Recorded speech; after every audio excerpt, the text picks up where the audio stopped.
अनुपमा ने जैसे ही भारती के सवाल को टालने की कोशिश की, वैसे ही भारती ने मुस्कुराकर अपनी नजरें लैपटॉप की स्क्रीन पर टिका दी, जहां डांस वीडियो चल रहा था।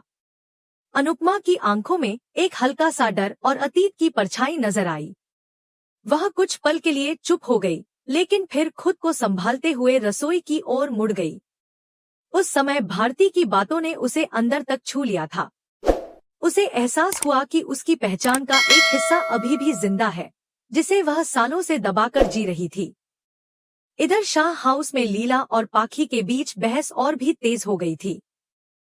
पाखी ने अखबार में छपे डांस कंपटीशन के पोस्टर को लीला के सामने लहराते हुए कहा, अगर मम्मी आज हमारे साथ होती तो हम ये मुकाबला जीत सकते थे। लीला ने गुस्से में उसका हाथ झटक दिया और कहा, अनुपमा का नाम मत ले, उसे भुला देना ही ठीक है। लेकिन पाखी ने तंज कसते हुए कहा, आप भी तो अंदर से उन्हें मिस करती हैं, बस कबूल नहीं करती।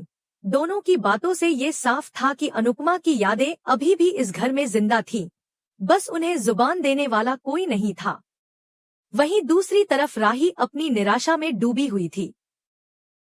उसे लगा कि अब सब खत्म हो चुका है। लेकिन जैसे ही प्रेम ने उसे प्रेरित किया और कहा कि अगर तुम पीछे हटी तो मैं तुमसे बात नहीं करूंगा, राही का चेहरा थोड़ा बदल गया। पराग ने उसे समझाया कि उसने ख्याति से उसकी बात तुम तक पहुंचाने के लिए कहा था, लेकिन वह खुद ख्याति की बात को मनवाने की जिद में नहीं था। इन बातों से राही को एक बार फिर थोड़ी उम्मीद मिली। तभी परी वहां आई और प्रेम ने तुरंत सुझाव दिया कि राही परी के साथ टीम बना सकती है। 4 लड़कियों की टीम बन सकती है और मीता को भी टीम में जोड़ने की बात उठी। परी ने मीता को मनाने की जिम्मेदारी ली और पराग ने अनिल से बात करने का निश्चय किया। इस पूरी योजना ने सबके चेहरे पर मुस्कान ला दी, लेकिन राही अब भी सोच में पड़ी हुई थी। प्रेम और पराग ने फिर से उसका आत्मविश्वास बढ़ाया और राही ने आखिरकार कंपटीशन में भाग लेने का फैसला कर लिया। इधर अनुपमा सरिता से मिल रही थी, जो अभी भी अपने ही सपनों और जिम्मेदारियों के बीच उलझी हुई थी। सरिता की बेटी स्कूल ट्रिप पर जाने की जिद कर रही थी, लेकिन सरिता ने उसे डांट दिया और अंदर भेज दिया। अनुपमा ने यह सब देखा और उसका दिल भर आया।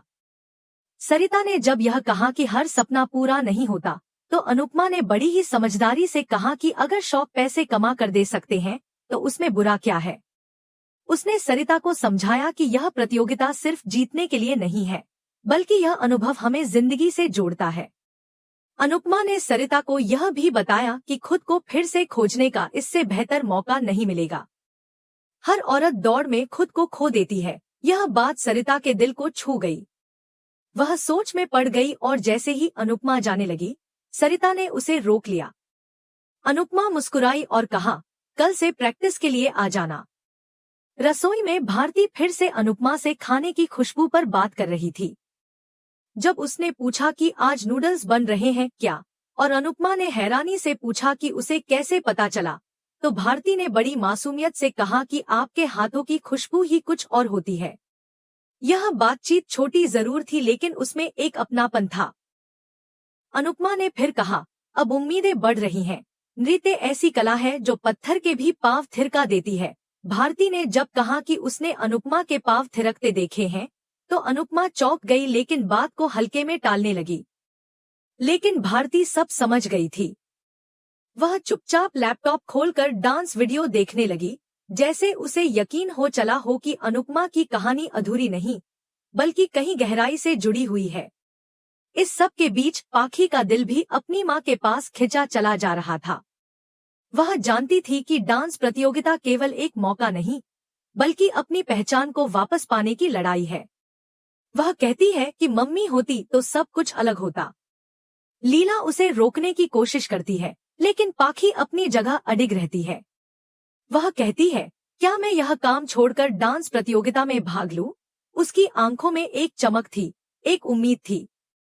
शायद वह भी मां की तरह कुछ कर दिखाना चाहती थी। शायद अपनी मां की तरह ही अपनी पहचान बनाना चाहती थी। राही, अनुपमा, सरिता और पाखी, ये सब औरतें अपनी अपनी लड़ाइयों में जुटी थी। किसी को अपने अंदर के कलाकार को जगाना था, किसी को समाज के तानों से ऊपर उठकर जीना था, किसी को बीते रिश्तों को फिर से जोड़ना था और किसी को खुद से मिलने की राह पर चलना था। लेकिन इन सब की कहानियों में एक बात समान थी, उम्मीद। एक नई सुबह की, एक नए सफर की, और उस मंच की जहां नृत्य सिर्फ एक कला नहीं बल्कि जीवन का प्रतीक बन जाता है। अनुपमा की आंखों में अब फिर से वही पुरानी चमक लौटने लगी थी, जैसे वह खुद को फिर से पहचानने लगी हो। और यह सफर अभी शुरू ही हुआ था। अनुपमा चुपचाप रसोई में काम कर रही थी जब उसकी नजर अचानक भारती के लैपटॉप स्क्रीन पर पड़ी। वह चौंक गई क्योंकि सामने वही वीडियो चल रहा था जिसमें वह और राही साथ में डांस कर रहे थे। अनुपमा का चेहरा एक पल के लिए पीला पड़ गया। भारती ने उत्सुकता से पूछा, यह आप और आपकी बेटी है ना? अनुपमा ने सकपकाकर इधर उधर देखा, जैसे कोई सीक्रेट पकड़ा गया हो। वह कुछ कह नहीं पाई। भारती ने उसके चेहरे के बदलते रंगों से बहुत कुछ समझ लिया था, लेकिन उसने और सवाल नहीं किए। उसने बस एक धीमी मुस्कान दी, जैसे कह रही हो, मैं समझती हूँ। उसी समय दूसरी तरफ राही ने परी, मीता और पाखी के साथ टीम बनाकर प्रैक्टिस शुरू कर दी थी। मीता तो इतनी जोश में थी जैसे उसे अपना असली सपना मिल गया हो। लेकिन पाखी के दिल में कुछ और ही चल रहा था। उसने राही की ओर देखकर कहा, तुम ये कंपटीशन जरूर जीत सकती हो, लेकिन अगर मम्मी होती तो वह इसे जरूर जीतती। राही ने ये सुना और एकदम से थम गई।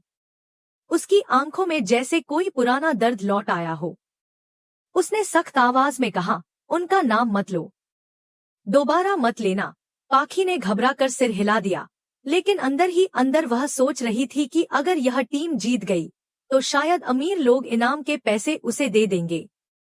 प्रैक्टिस में एक बार फिर जोश भरने के लिए राही ने म्यूजिक शुरू किया और सभी लड़कियां डांस करने लगी। प्रेम, अनिल और राजा चुपके से कोने में खड़े होकर यह दृश्य देख रहे थे। प्रेम ने मुस्कुराकर कहा, सबको एक साथ खुश देखकर सुकून मिलता है। उसने मोबाइल निकालकर वीडियो बनाना शुरू कर दिया। वे तीनों बिना किसी को बताए वहां से खिसक गए। लेकिन अंदर हॉल में डांस का माहौल था, हर लड़की में एक नई चमक, एक नई उम्मीद। अचानक सबकी धड़कनें रुक सी गईं जब मोटीबा और ख्याति वहां आ गईं। मोटीबा ने जैसे ही सबको डांस करते देखा, उसकी आंखों में गुस्सा भर आया। उसने ऊंची आवाज में चिल्लाया, यह क्या तमाशा हो रहा है? एक पल को सारी लड़कियां रुक गईं। कमरे में सन्नाटा छा गया। वहीं अनुपमा ने भारती के सामने अपने जीवन की पूरी कहानी खोल दी। उसने बताया कि अनुज से उसका रिश्ता कैसे बना, कैसे बिखरा और कैसे वह आज इस मोड़ पर पहुंची। भारती भावुक हो गई और बोली, आप और अनुज की लव स्टोरी तो सबसे खूबसूरत है। इतनी सच्ची मोहब्बत कम ही देखी है मैंने। उसने अनुपमा को गले से लगा लिया और कहा, आपने जहां से शुरू किया वहां से आज यहां तक पहुंचना आसान नहीं था। आपने बहुत कुछ पाया है और बहुत कुछ खोया भी। भारती ने पूछा, क्या आपको कभी अफसोस होता है? अनुपमा ने धीरे से जवाब दिया, हमारे पास दो रास्ते होते हैं, या तो हम भाग्य पर रोते रहें या भाग्य बनाने वाले पर विश्वास करें। मैंने विश्वास चुना है। मैं बस वही कर रही हूँ जो कान्हा जी मुझे करने दे रहे हैं। पीछे मुड़कर देखूंगी तो चल नहीं पाऊंगी। जिंदगी तो बस आगे बढ़ने का नाम है। इसी भावुक माहौल में जसप्रीत वहां आई और अपनी ही चिरपरिचित मस्ती में अनुपमा और भारती को इमोशनल होने पर डांट दिया। उसने चाय बनाने की फरमाइश की, लेकिन भारती ने टोकते हुए कहा, आज तुम खुद ही बना लो। इस पर जसप्रीत और भारती में हल्की फुल्की बहस हो गई। अनुपमा चुपचाप चाय बनाने जाने लगी, लेकिन जसप्रीत ने उसे रोक लिया। उसने अपनी जेब से एक छोटा डिब्बा निकाला और उसमें से इयररिंग निकालकर अनुपमा की ओर बढ़ाया। उसने कहा, तुम्हारे कान सूने अच्छे नहीं लगते, इसलिए ये लाई हूँ। अनुपमा की आंखों में नमी आ गई। उसने इयररिंग पहन लिए और जसप्रीत बोली, जब मैं कंपटीशन जीतूंगी तो तुम्हारे लिए असली वाले लेकर आऊंगी। जसप्रीत ने यह भी पूछा, कोई नया मेंबर टीम में जुड़ा क्या? तभी दरवाजे से सरिता अंदर आई। अनुपमा उसे देखकर खुशी से भर उठी।